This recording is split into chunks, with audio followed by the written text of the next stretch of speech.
আলী রাদিয়াল্লাহু তাআলা আনহু ফাতেমা রাদিয়াল্লাহু তাআলা আনহার ওড়না নিয়ে বাজারে চলে গেলেন। বাজারে গিয়া ওড়নাটা পকেটের ভিতরে রেখে দিয়েছে। ওড়নাটা বিক্রি করবে সাহসে ধরতেছে না। যদি মানুষ দেখে আমি ফাতেমার ওড়না বিক্রি করি, আমি আমার স্ত্রীর ওড়না বিক্রি করি, তাহলে মানুষ আমাকে কানাঘুষা করবে, মানুষ আমাকে তাচ্ছিল্য করে বলবে আলী দেখো গরিব হয়ে গেছে, এখন স্ত্রীর কাপড় বেচে খাওয়া শুরু করছে। এমন সময় আমি চিন্তা করতে করতে দেখলাম আমার সামনে একটা লোক হাজির। ডাক দিয়া বলে, আলী রে তুমি কি কিছু বিক্রি করবা? যদি বিক্রি করো তাহলে বলো। আমি এমন সময় তাকায় দেখি আমার পাশে ব্যাগটার মুখ খুলে দাঁড়ায় আছে। হযরত আলী রাদিয়াল্লাহু তাআলা আনহু পকেট থেকে ওড়নাটা বের করে ব্যাগের মধ্যে দিয়ে দিলেন।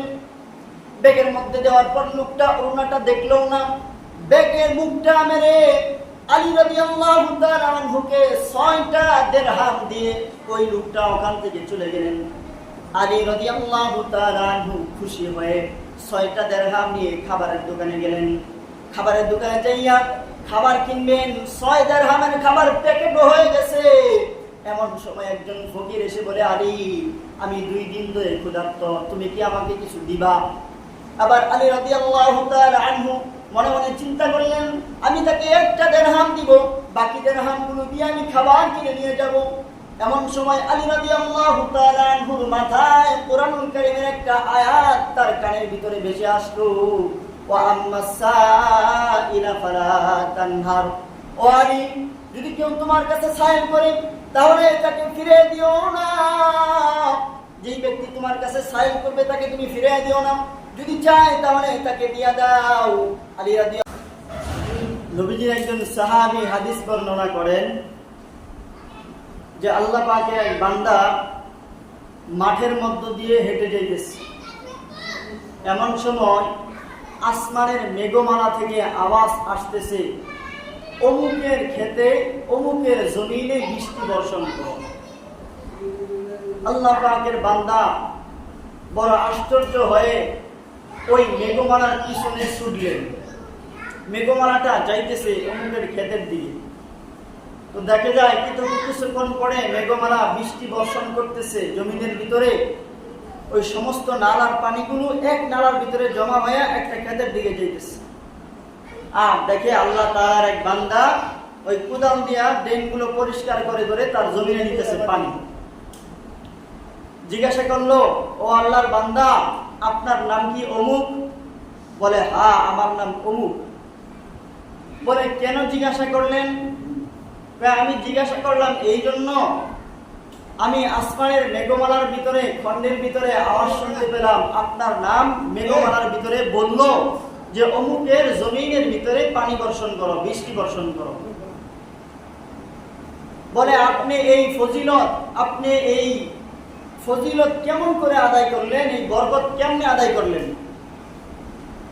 এবার লোকটা বলল, আপনি যেহেতু বলেই ফেললেন, শুনেন তাহলে আমার এই ফজিলত কেন আল্লাহ তাআলা আমাকে দিয়েছে। বলে, আমি এই জমিন থেকে ফসল যে উৎপন্ন হয় এই ফসলটাকে আমি 3 ভাগে ভাগ করি। কয় ভাগে ভাগ করে ভাই? 3 ভাগে ভাগ করে।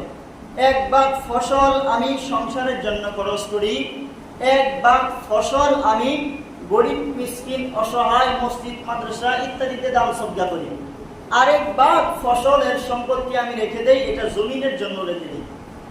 অর্থাৎ 1 ভাগ নিজে খরচ করি, 1 ভাগ আল্লাহর রাস্তায় খরচ করি, আরেক ভাগ জমিনের জন্য খরচ করি। এই জন্যই মূলত আল্লাহ তাআলা আমাকে এই নিয়ামত দিয়েছে। সুবহানাল্লাহ। তো এখান থেকে আমরা মোটামুটি শিক্ষা পাই যে আমাদের কর্মজীবনের যে সমস্ত আয় আছে, আমাদের ইনকাম সোর্স আছে, আমাদের ইনকাম সোর্স থেকে কিছু আমাদের ব্যবসা বাণিজ্যের জন্য, জমির জন্য রেখে দেওয়া, কিছু আল্লাহর রাস্তায় খরচ করা, কিছু সংসারের জন্য খরচ করা। আর বনী ইসরাঈলের যুগে এক ঘটনা আপনারা মোটামুটি অনেকেই শুনছেন, হয়তো বিভিন্ন বয়ানে শুনছেন। তো আমি হাদিস থেকে পড়ে আমি আপনাদেরকে বলতেছি। বনী ইসরাঈলের 3 ব্যক্তির ঘটনা, একজন কুষ্ঠরোগী, একজন টাকওয়ালা, আর একজন অন্ধ ব্যক্তি। আল্লাহ পাক রব্বুল আলামিন এই 3 ব্যক্তিকে পরীক্ষা করার জন্য ফেরেশতাকে পাঠিয়ে দিলেন। প্রথমত ফেরেশতা আসলো কুষ্ঠ রোগীর কাছে, আয়েশা জিজ্ঞাসা করে, হে আল্লাহর বান্দা, তোমার কাছে কোন বস্তুটা সব থেকে বেশি প্রিয়? আল্লাহর বান্দা বলে, আমার কাছে সব থেকে বেশি প্রিয় হলো সুন্দর রং এবং আমার সুন্দর চামড়া, যাতে করে মানুষ যেই কারণে আমাকে ছিন্ন করে দিয়েছে, বিচ্ছিন্ন করে দিয়েছে, যেই কারণে মানুষ আমার থেকে দূরে সরে গেছে, আমি চাই যেন আল্লাহ তাআলা আমার চামড়াটাকে সুন্দর করে দেয়, আমার রংটাকে সুন্দর করে দেয়। আল্লাহ পাকের কুদরত, ফেরেশতা তার শরীরের ভিতরে হাত বোলাইয়া দিয়েছে, আল্লাহ তাআলা তার শরীরটাকে সুস্থতা দান করেছে। সুবহানাল্লাহ। এবার জিজ্ঞাসা করলো, আল্লাহর বান্দা, তোমার কি মাল সম্পদ পছন্দ হয়? কোন সম্পদ তোমার বেশি পছন্দ? তো আল্লাহর বান্দা বলে, আমার পছন্দ হলো উট। এবার আল্লাহ পাক রব্বুল আলামিনের হুকুমে ফেরেশতা একটা গর্ভবতী উট, একটা গাভীন উট, 10 মাসের একটা গাভীন উট ওই বান্দাটাকে দিল, বলল, এই উটটা তুমি নাও, এই উটের মাধ্যমে তোমাকে আল্লাহ তাআলা বরকত দান করুক, বলে চলে গেল। এবার আরেক ব্যক্তি টাকওয়ালা, তার সামনে যায় জিজ্ঞাসা করলো, আল্লাহর বান্দা, তোমার কোন বস্তুটা সব থেকে বেশি প্রিয়? বলে, আল্লাহ তাআলা আমার টাকটা দূর করে দেখ, এটা আমার সব থেকে বেশি প্রিয়, চুল আমার সব থেকে বেশি প্রিয়, কারণ এর কারণে মানুষ আমার থেকে বিচ্ছিন্ন হয়ে যায়, মানুষ আমার থেকে দূরে সরে যায়। এই জন্য আমি আল্লাহ তাআলার কাছে বলি, আল্লাহ যেন আমার টাকটা দূর করে দেয়। এবার ফেরেশতা তার মাথায় হাত বুলাইয়া দিল, সাথে সাথে আল্লাহ পাকের কুদরতে তার টাক ভালো হয়ে সুস্থ মাথা হয়ে গেল। সুবহানাল্লাহ। এবার বলে, তোমার কোন সম্পদ সব থেকে বেশি প্রিয়? বলে, আমার সব থেকে বেশি প্রিয় হলো গরু, গাভী। এবার আল্লাহ পাকের দয়ায় ফেরেশতা তাকে একটা 10 মাসের গাভী, 10 মাসের অন্ধসত্ত্বা একটা গাভী তাকে দিলেন, বললেন, আল্লাহ তোমাকে এর মধ্যে বরকত দান করুন। এবার চলে গেল অন্ধ ব্যক্তির কাছে, বলে, তোমার কাছে কোন বস্তু প্রিয়? বলে, আমি আল্লাহ তাআলার কাছে চাই আল্লাহ যেন আমার দৃষ্টিটা ফিরিয়ে দেয়, আমার চোখগুলো যেন ভালো করে দেয়। এবার ফেরেশতা তার চোখের মধ্যে হাত বুলাইয়া দেওয়ার কারণে আল্লাহ পাকের রহমতে তার চোখ ভালো হয়ে গেল। সুবহানাল্লাহ। এবার বন্দাকে বলে, তোমার কোন বস্তু প্রিয়? বলে, আমার কোন মাল সম্পত্তি তোমার সব থেকে বেশি প্রিয়? বলে, আমার প্রিয় হলো ছাগল, ভেড়া, এগুলো আমার ভালো লাগে। এবার ফেরেশতা তাকে আল্লাহ পাকের দয়ায় একটা বকরি দিল, গাভীন বকরি। এবার এই গাভী থেকে তার গাভী বাড়তে লাগলো, মাঠ বড়ে গেল, উট থেকে তার উট বড়ে গেল, টাক কুষ্ঠ রোগীর। আর এই অন্ধ ব্যক্তির ছাগল থেকে ছাগলে মাঠ বড়ে গেল, মোটামুটি সবাই সয় সম্পদ দিয়ে ভরপুর। এবার আল্লাহ পাক রব্বুল আলামিন আবার ওই ফেরেশতাকে পাঠাইলেন পরীক্ষা করার জন্য। প্রথমত আসলো কুষ্ঠ রোগীর কাছে। কুষ্ঠ রোগীর কাছে আয়েশা জিজ্ঞাসা করে, হে আল্লাহর বান্দা, যে আল্লাহ তোমাকে ধন সম্পত্তি দিয়েছে, আমি একজন গরিব মিসকিন মানুষ, সফর অবস্থায় সমস্ত সয় সম্বল আমার হারিয়ে গেছে, আমার শেষ হয়ে গেছে। এখন আল্লাহ পাকের দয়া এবং তুমি ছাড়া আমার বাসার পৌঁছার কোনো মাধ্যম নেই। অর্থাৎ আল্লাহ পাক যে তোমাকে সম্পত্তি দিয়েছে, ওই সম্পত্তি থেকে আমাকে একটা উট হাদিয়া দাও, একটা উট দান করো, যার মাধ্যমে আমি বাড়িতে বসতে পারি। আল্লাহর বান্দা বলে, না, আমার এই উটের মধ্যে অনেক মানুষের হক আছে, আমার এই উটগুলো আমার প্রয়োজন। এবার ফেরেশতা বলে, আমি মনে হয় তোমাকে চিনি, তুমি কি সেই লোক না যাকে আল্লাহ তাআলা কুষ্ঠ রোগে রোগাক্রান্ত করেছিল, এরপর আল্লাহ পাকের দয়া তোমাকে সুস্থ করেছে এবং একটা উট আল্লাহ তাআলা তোমাকে দান করেছে? বলে, না না না, আমি তো কখনো অসুস্থ ছিলাম না, আমি সুস্থই ছিলাম। আর এই উটগুলো আমি উত্তরাধিকারী সূত্রে, আমার পৈতৃক উত্তরাধিকারী সূত্রে আমি পেয়েছি, এগুলো আমার ধন সম্পত্তি, এগুলো আল্লাহ আমাকে দেয় নাই। তো এবার ফেরেশতা বলে, যদি তুমি মিথ্যাবাদী হয়ে থাকো, আল্লাহ তোমাকে ধ্বংস করুক। এই কথা বলে চলে গেল সেই গাড়িওয়ালা টাকওয়ালা ব্যক্তির কাছে। যায়া বলে, ও আল্লাহর বান্দা, আমি এক গরিব মিসকিন অসহায়, সফর অবস্থায় আমার সমস্ত সয় সম্বল শেষ হয়ে গেছে। আল্লাহ পাকের অনুগ্রহে এবং আপনি ছাড়া আমার বাসার পৌঁছার আর কোনো মাধ্যম নেই। লোকটা বলে, আমার এই গাভীর ভিতরে অনেক মানুষের হক আছে, সুতরাং গরু টরু কিছু দেওয়া যাইব না। এবার ফেরেশতা বলে, আমি তো মনে হয় তোমাকে চিনি, তুমি তো সেই ব্যক্তি, তুমি না টাকাওয়ালা ছিলা, তুমি না গরিব ছিলা, আল্লাহ তোমাকে ও গরু দিয়ে ধন সম্পত্তি দিয়েছে, তুমি না সেই ব্যক্তি? বলে, না না না, আমি তো কখনো টাকাওয়ালা ছিলাম না, আমি সুস্থ ছিলাম, আমার এই গরুগুলো আমারই ছিল, আমি পৈতৃক সূত্রে এগুলো পেয়েছি, এগুলো উত্তরাধিকারী সূত্রে আমি পেয়েছি, এগুলো আমার। লোকটা বললো, ফেরেশতা বললো, আল্লাহ পাক যদি তুমি মিথ্যাবাদী হয়ে থাকো তাহলে আল্লাহ তোমাকে ধ্বংস করুক। এবার বলে চলে গেল অন্ধ ব্যক্তির কাছে। অন্ধ ব্যক্তির কাছে যাইয়া বলে, ও আল্লাহর বান্দা, আমি এক অসহায় গরিব মিসকিন, সফর অবস্থায় আমার সমস্ত সয় সম্পত্তি শেষ হয়ে গেছে, এখন আল্লাহ পাকের অনুগ্রহে এবং আপনি ছাড়া আমার বাসার পৌঁছার আর কোনো মাধ্যম নেই। লোকটা বললেন, হ্যাঁ সমস্যা নাই, এগুলো আপনি যে বলছেন আল্লাহর রহমতে এই উটগুলো, এই ছাগলগুলো আল্লাহ পাক আমাকে দিয়েছে, নিয়ামত দিয়েছে, শুকরিয়া আদায় করছে। এবার বলে, আপনি না মনে সেই লোকটা, আপনি না অন্ধ ছিলেন, আপনাকে না আল্লাহ বকরি দিয়েছে? ফেরেশতা বলল, হ্যাঁ আমাকে আল্লাহ বকরি দিয়েছে, আপনি সত্যই বলেছেন, আমি অন্ধ ছিলাম, আপনি সত্যই বলেছেন, আল্লাহ পাকের নিয়ামত আল্লাহ আমাকে দিয়েছে, সুতরাং আপনি যেটা মন চায়, আপনার যে কয়েকটা মন চায় ছাগল নিয়ে যেতে পারেন। এবার ফেরেশতা বলে, আমি তো আসছিলাম পরীক্ষা করার জন্য, আল্লাহ পাক আপনার সম্পদের মধ্যে বরকত দান করুক এবং পূর্ববর্তী দুইজনের ব্যাপারে আল্লাহ তাআলা ধ্বংস দান করুক। এভাবে বরদোয়া করে চলে গেল। তাহলে এর মাধ্যমে আমরা বুঝতে পাই আল্লাহ তাআলার শুকরিয়া আদায় করার দরকার আছে না নাই? আপনার আমার সম্পত্তি যতই পৈতৃক সূত্রে বলি, এগুলো আল্লাহ তাআলার রহমত ছাড়া হয় নাই, আল্লাহ পাকের দয়া ছাড়া হয় নাই, সমস্ত সয় সম্পত্তি গুলাই আল্লাহ পাকের দয়া আপনাকে আমাকে দিয়েছে আল্লাহ। হযরত ফাতেমা রাদিয়াল্লাহু তাআলা আনহা, আলী রাদিয়াল্লাহু তাআলা আনহা, দেখেন দানের কত ফজিলত। দান, আলী এমন একটা লোক ছিলেন, সাহাবী আলী, আপনারা জানেন আলী রাদিয়াল্লাহু তাআলা আনহু এমন লোক ছিলেন, বলতো যে আমি যে ইবাদত করি আমি আল্লাহকে না দেখে নামাজ পড়ি না। বলে হয় আমি আল্লাহকে দেখি না, আল্লাহ আমাকে দেখে, সুতরাং আমি আল্লাহর সামনে আছি, আমি আল্লাহকে না দেখে ইবাদত করি না। আর আমি আলী এমন একজন মানুষ যে প্রমাণ ছাড়া কোনো কাজ করি না। আর আলীর কাছে কেউ যদি আল্লাহর রাস্তায় কিছু চাইতো, আলী দিয়ে দিত। একদিন নামাজে দাঁড়াইছে, এমন সময় এক ফকির বাহির থেকে ডাকতেছে, কেউ কি আছেন আমাকে আল্লাহর রাস্তায় কিছু দিবেন? তার হাতে একটা আংটি ছিল, নামাজের ভিতরে তার নামাজ ছেড়ে দেওয়া যায় না, আংটিটা খুলে পিছন দিকে মিলা মেরে দিয়ে দিচ্ছে। মানে এমন ছিল, আল্লাহর রাস্তায় তার কাছে কিছু চাইলে সে না করতো না কখনো। একবার তার ঘরের ভিতরে খাবার নাই, খুব কষ্ট, হাসান হোসাইন কান্না করে করে ঘুমায় পড়ছে ক্ষুধার্ত অবস্থায়। হযরত ফাতেমা রাদিয়াল্লাহু তাআলা আনহা করুণা দিয়ে দিলেন, যাও এটা বিক্রি করে নিয়ে আসো, এটা বিক্রি করে নিয়ে খাবার নিয়ে আসো। হাসান হোসাইন বড় কষ্টে কান্না করে ঘুমায় পড়ছে ক্ষুধার্ত অবস্থায়, যদি ঘুম থেকে উঠে খাবার না পায় খুব কষ্ট পাবে, যাও করুণাটা বিক্রি করে খাবার নিয়ে আসো। এবার হযরত আলী রাদিয়াল্লাহু তাআলা আনহু ফাতেমা রাদিয়াল্লাহু তাআলা আনহার করুণা নিয়ে বাজারে চলে গেলেন। বাজারে গিয়া করুণাটা পকেটের ভিতরে রেখে দিয়েছে, করুণাটা বিক্রি করবে সাহসে ধরতেছে না।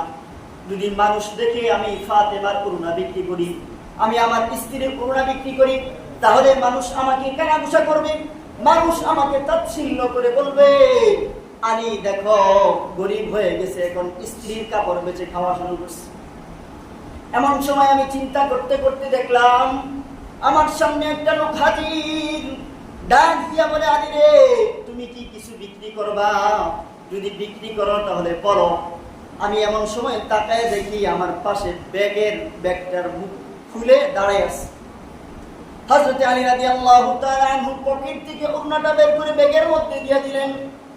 ব্যাগের মধ্যে দেওয়ার পর লোকটা ওড়নাটা দেখলো না, ব্যাগের মুখটা মেরে আলী রাদিয়াল্লাহু তাআলা আনহুকে 6টা দিরহাম দিয়ে ওই লোকটা ওখান থেকে চলে গেলেন। আলী রাদিয়াল্লাহু তাআলা আনহু খুশি হয়ে 6টা দিরহাম নিয়ে খাবারের দোকানে গেলেন। খাবারের দোকানে যাইয়া খাবার কিনবেন, 6 দিরহামের খাবার প্যাকেট হয়ে গেছে। এমন সময় একজন ফকির এসে বলে, আলী আমি 2 দিন ধরে ক্ষুধার্ত, তুমি কি আমাকে কিছু দিবা? আবার আলী রাদিয়াল্লাহু তাআলা আনহু মনে মনে চিন্তা করলেন, আমি তাকে একটা দিরহাম দিব, বাকি দিরহামগুলো দিয়ে আমি খাবার কিনে নিয়ে যাব। এমন সময় আলী রাদিয়াল্লাহু তাআলা আনহুর মাথায় কোরআনুল কারীমের একটা আয়াত তার কানের ভিতরে ভেসে আসলো, ওয়া আম্মাস সাইলা ফালা তানহার। ও আলী, যদি কেউ তোমার কাছে সাইল করে তাহলে তাকে ফিরিয়ে দিও না। যেই ব্যক্তি তোমার কাছে সাইল করবে তাকে তুমি ফিরিয়ে দিও না, যদি চায় তাহলে তাকে দিয়ে দাও। আলী রাদিয়াল্লাহু তাআলা আনহু একটা দিরহাম দান নিয়ত করলেন। এমন সময় আবার চিন্তা করলেন, আল্লাহ পাক রব্বুল আলামিন আয়াতে বলেন, ওমা তুনফিকু মিন শাইইন ফি সাবিলিল্লাহ ইউফা ইলাইকুম। আল্লাহ পাক রব্বুল আলামিন তো বলেছেন, এক ব্যক্তি যদি কেউ যদি 1 টাকা দান করে, আমি আল্লাহ 1 টাকার বিনিময়ে 10 টাকা দান করার সওয়াব দান করব। সুবহানাল্লাহ। আলী রাদিয়াল্লাহু তাআলা আনহু কোরআন কারীমের এই আয়াতের প্রতি বিশ্বাস রেখে 6টা দিরহাম ধরেই দান করে দিলেন ওই গরীব মিসকিনটাকে। আর খাবারওয়ালা দোকানদারকে বললেন, তুমি 2 বস্তা খাবার রেডি করো, আমি আসতেছি। তুমি 2 বস্তা খাবার রেডি করো, 2 প্যাকেটে চলবো না। এবার আলী রাদিয়াল্লাহু তাআলা আনহু বাজারে ঘুরে আর চিন্তা করে, আমাকে ফাতিমা ওড়না বিক্রি করার জন্য বললেন, খাবার নিয়ে আসার জন্য বললেন, আমি ওড়না বিক্রি করলাম, খাবার না নিয়ে এসে আমি টাকাগুলো গরিবকে দান করে দিলাম। এখন কি করা যায়? চিন্তা করতে করতে এমন সময় একটা লোক সামনে হাজির। আলী রে, আমার এই উটটা তুমি কিনবানি? বলে, আমি কিনবো, কেমন করে কিনবো, আমার তো পকেটে কোনো টাকা নাই। বলে, আলী টাকা লাগবে না, তুমি যদি চাও আমি উটটা আমি তোমাকে বাকি দিয়ে দিব, 100 দিরহাম তুমি আমাকে দিবা। আলী রাদিয়াল্লাহু তাআলা আনহু খুশি হয়ে লোকটার থেকে উটটা নিয়ে চলে গেল। এবার আলী রাদিয়াল্লাহু তাআলা আনহুর উটটার দিকে সবাই তাকায় আছে। হঠাৎ করে একজন লোক বলে, আলী রে, তোমার এই উটটা কি আমার কাছে বিক্রি করবা? বলে, হ্যাঁ বিক্রি করব। কত দাম চাও? বলে, আপনি একটা দাম বলে দেন যাতে করে আমি দিতে পারি। লোকটা বলে, ও আলী, কোনো কথা নাই, আমি এই উটটার মূল্য 160 দিরহাম দিব, দিয়ে দাও। সুবহানাল্লাহ বলবেন না? এবার আলী রাদিয়াল্লাহু তাআলা আনহু খুশি হয়ে গেলেন, লোকটার কাছে উটটা বিক্রি করে দিলেন। 160 দিরহাম নিয়ে চলে আসলো। যার কাছ থেকে বাকিতে উট নিছে তাকে 100 দিরহাম দিয়ে দিল। এখন আছে তার হাতে কয় দিরহাম? 60 দিরহাম। দিছে কত? 6 দিরহাম। লগে আল্লাহ কত দিছে? 60 দিরহাম। এবার আলী রাদিয়াল্লাহু তাআলা আনহু খাবারওয়ালার কাছে আইসা বলে, ও খাবারওয়ালা, 2 বস্তা প্যাকেট করছনি, এবার তো সেটে ভাইয়া 2 প্যাকেট দিতে পারো না, টাকা পয়সা মানুষের দিয়ে দাও, আবার 2 বস্তা কেমনে নিবা? এবার বলে, 2 বস্তা রেডি করছনি? বলে, হ্যাঁ রেডি করছি। বলে, দাও, এই যে তোমার 60 দিরহাম নাও। লোকটা আশ্চর্য হয়ে গেল। আলী রাদিয়াল্লাহু তাআলা আনহু 2 বস্তা খাবার নিয়ে বাড়িতে যায়। ফাতেমা রাদিয়াল্লাহু তাআলা আনহা 2 বস্তা খাবার দেখে দরজা খুলে না, মাথার ভিতরে 2 বস্তা খাবার দেখে সন্দেহ লেগে গেল যে করুণাটা আমি বিক্রি করার জন্য দিয়েছি, এটা দিয়ে 2 বস্তা খাবার হবে না, তুমি এত খাবার কেমন করে আনলা? আর এই সমস্ত বিস্তারিত ঘটনা বলল। বলে, না না না, দরজা খোলা যাবে না। এবার আলী রাদিয়াল্লাহু তাআলা আনহু বাধ্য হয়ে নবীজির দরবারে চলে গেল। নবীজি আলী রাদিয়াল্লাহু তাআলা আনহুকে দেখে মুস্কি মুস্কি আসেন। আয়েশা বলে, আলী, আল্লাহ তোমার সাথে উত্তম ব্যবহার করছে। কয়, আল্লাহ তো উত্তম ব্যবহার করছে ঠিক আছে, কিন্তু আপনার মাইয়া তো আল্লাহকে উত্তম ব্যবহার করলো না। কি করছে? কয়, আমাকে ঘরে ঢুকতে দিল না। কয়, ঘরে যদি ঢুকতেই দিত তাহলে কি তুমি আমার কাছে আসতা? তাও ঠিক, আমার কাছে তো আসতা না। এবার বলে, আলী, এই যে তুমি 60 দিরহাম পাইলা, তুমি পুরোটা 6 দিরহাম বিক্রি করলা। 6 দিরহাম বিক্রি করে গরিব মিসকিনকে 6 দিরহাম দান করে দিলাম। একটা উট বাকিতে ক্রয় করলা, আবার বিক্রি করলা, 60 দিরহামের খাবার কিনে আনলা। তুমি কি এই সমস্ত কিছু জানো? এটা কেমনে হয়েছে? বলে, না, এগুলো আমি কিছু জানি না, এগুলা আল্লাহ এবং তার রাসূল ভালো জানেন। এবং এখন আমরা অনেকে বলতে পারি হয়তো আল্লাহ রাসূল এগুলো আগের থেকেই জানেন। না না না, এগুলো আল্লাহ রাসূল আগের থেকেই জানেন না, বরং আল্লাহ পাক তাকে জানাই দিয়েছে, এই জন্য জানছে। কারণ আল্লাহ পাক রব্বুল আলামিন ডাইরেক্ট কোরআনের ভিতরে বলেন, ওমা ইয়ানতিকু আনিল হাওয়া ইন হুয়া ইল্লা ওয়াহয়ুন ইউহা। নবীজি গায়েব জানে না, নবীজি আগাম জানে না, যতটুকু আল্লাহ জানায় ততটুকুই জানে, বেশি জানে না। ঠিক আছে, আল্লাহ বেশি, নবীজি বেশি জানে না, যতটুকু আল্লাহ জানায় ততটুকুই জানে। এবার আলী রাদিয়াল্লাহু তাআলা আনহু এই 2 বস্তা খাবার পেয়ে গেল।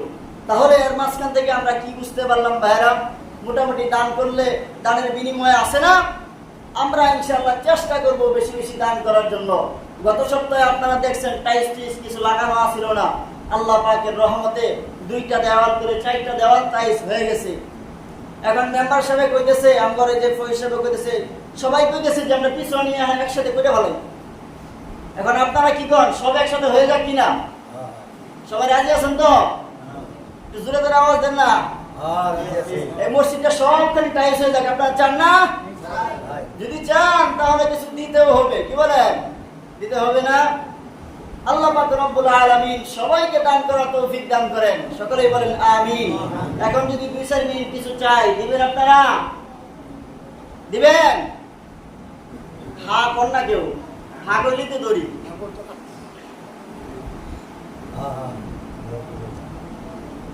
যদি আল্লাহ পাকের এই ঘরটা সুন্দর করতে চান, বাদশা হারুনুর রশিদ মসজিদ বানাইছে, স্বপ্নে দেখেন আল্লাহ পাক তাকে জান্নাতে একটা ঘর বানাই দিয়েছে। ফেরেশতা ঘর থেকে আয়েশা বাদশা হারুনুর রশিদকে নিয়ে গেছে, ও হারুনুর রশিদ আসো, তুমি না দুনিয়ার জমিনে আল্লাহর ঘর বানাইছো, আসো, আল্লাহ তোমার জন্য জান্নাতে ঘর বানাইছে। এবার হারুনুর রশিদ তার জান্নাতের বাড়াঘাটাটা ঘুরে ঘুরে দেখতেছে। ঘুরে ঘুরে দেখার পর যখন বের হবে এমন সময় দেখে তার সামনে আরেকটা সেম আরেকটা বাড়াঘাটা। এবার বলে এই ঘরটা কার? ফেরেশতাকে জিজ্ঞাসা করার পরে ফেরেশতা বলে এটা আহমদ। আহমদ কে? বলে তোমার যে ঘর বানাইছো, আল্লাহর যে ঘর বানাইছো, ওই ঘরের একজন মিস্ত্রি। ব্যাপার কি? মিস্ত্রি এত নিয়ামত পেয়ে গেল, আমার সমান সমান আমি আল্লাহর ঘর বানাইলাম, আমার মিস্ত্রি কেমনে কি হইলো বুঝলাম না কিছু। এবার বাদশা হারুনুর রশিদ সমস্ত মিস্ত্রিদেরকে দাওয়াত দিল। এবার মিস্ত্রিরা তার বাসায় দাওয়াত খেয়ে এবার বাদশা হারুনুর রশিদ জিজ্ঞাসা করে তোমাদের মধ্যে আহমদ কে? একজন ব্যক্তি বলে আমি আহমদ। বলে এরিয়া আসো, তো তুমি কি এমন কাজ করেছো যার কারণে আল্লাহ পাক আমার মতো মর্যাদা তোমাকেও দিয়েছে? ওই আহমদ মিস্ত্রিটা বলে আমি তেমন কিছু বেশি একটা করতে পারি নাই, আপনি তো বলছেন আল্লাহর ঘর আপনি একাই নির্মাণ করবেন, কাউকে সাথে নেবেন না। আমি গোপনে আমার বাবার সম্পত্তি থেকে 3টা পাথর এই মসজিদে দিয়েছি।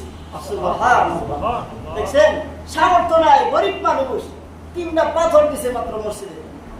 এই পাথর দেওয়ার কারণে বাদশা হারুনুর রশিদ মসজিদ তৈরি করে যে সওয়াব পাইছে, যে বালাখানা পাইছে, গরিব মানুষ ইখলাসের কারণে, তাকওয়ার কারণে, ছোট্ট ছোট্ট 3টা পাথর দেওয়ার কারণে সমান মর্যাদা পাইছে। সুবহানাল্লাহ।